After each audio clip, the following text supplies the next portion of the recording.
UP में एक इच्छाधारी नागिन ने एक बच्चे को जन्म दिया, परंतु गांव वालों की इस गलती पर इच्छाधारी नागिन ने जो किया देखकर गांव वालों के पैरों तले जमीन खिसक गई। नागमणि एक इच्छाधारी नागिन को बहुत शक्तिशाली बना देती है, परंतु कहते हैं कि कार्तिकेय पूर्णिमा के दिन एक साधारण नागिन भी बगैर मणि के विशेष शक्तियां पाती है, परंतु वो शक्तियां सिर्फ उसी पूर्णिमा की रात तक ही उसके पास रहती हैं। इन शक्तियों के सहारे नागिन कोई भी रूप धारण कर सकती है, कोई भी आकार ले सकती है और कोई भी भारी चीज उठा सकती है। दोस्तों, नाग नागिन महादेव शिव को ही अपना आराध्य मानते हैं। दोस्तों, ये चमत्कारी घटना है उत्तर प्रदेश के एक छोटे से गांव खेरागढ़ की। दरअसल ये घटना घटित हुई खेरागढ़ के मुखिया और वहां के सबसे धनी इंसान मनीष जी के साथ। मनीष करीब आज से 5 साल पहले एक साधारण एवं गरीब का जीवन व्यतीत करा करते थे। वो अक्सर जंगल में अपनी बकरियां चराने जाया करते थे। एक दिन बकरी चराते समय वो जंगल के थोड़ा अंदर चले गए। उसी जंगल में एक इच्छाधारी नागिन अपने नाग के साथ विशाल पेड़ के पास रहा करती थी। वो नागिन गर्भवती थी। शाम का वक्त था और मनीष जब उस पेड़ के पास से गुजरा तो उसे वहाँ एक चीज चमकती हुई दिखाई दी, परंतु साथ ही वो दोनों नाग नागिन भी वहाँ थे। उन्हें देख वो थोड़ा सा डर गया और तुरंत ही वहाँ से जल्दी से घर की ओर भागा।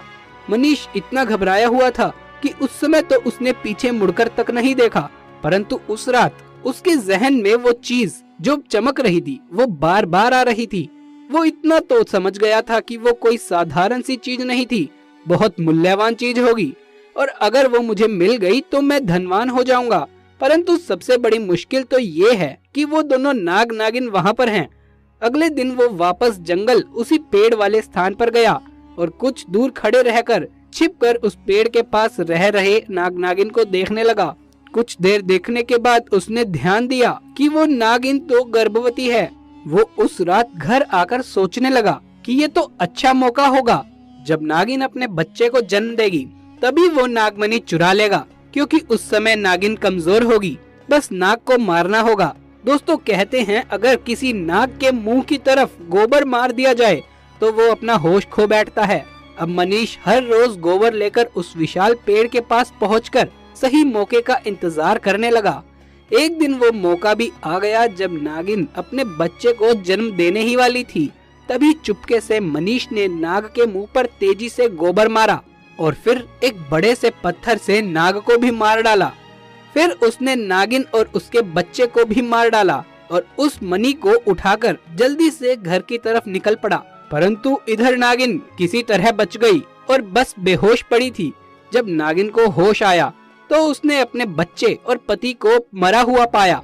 तब उसके दुख दर्द का ठिकाना ही नहीं रहा। वो उस समय गुस्से से पागल हुई जा रही थी और उसने मनीष से बदला लेने की ठानी, परंतु मणि चली जाने के कारण वो अपनी शक्तियों का प्रयोग नहीं कर सकती थी, परंतु अभी भी वो अपना रूप तो बदल ही सकती थी।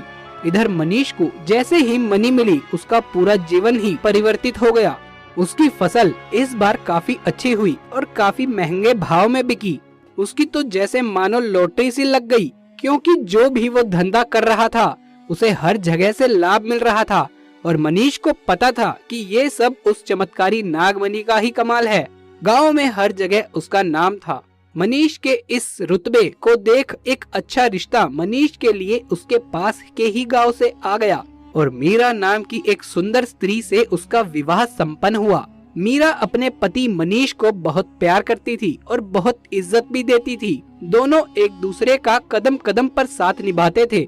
उनकी जोड़ी गांव में मिसाल बन चुकी थी। उधर वो नागिन एक पुरुष का रूप धारण कर दिनेश के नाम से मनीष के यहाँ उसका मुंशी बन गई और मनीष का विश्वास जीतने लगी।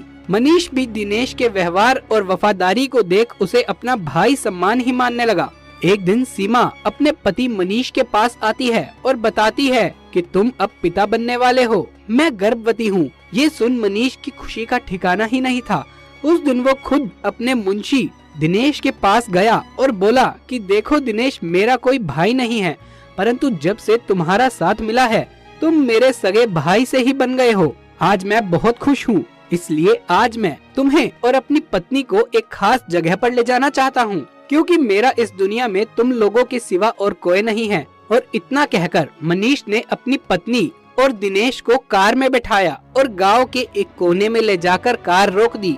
वहां एक छोटी सी कुटिया के सामने उसने कार को रोका और बताया कि जब वो छोटा था तब इसी कुटिया में उसकी माँ की जान उसे जन्म देते हुए चली गई थी।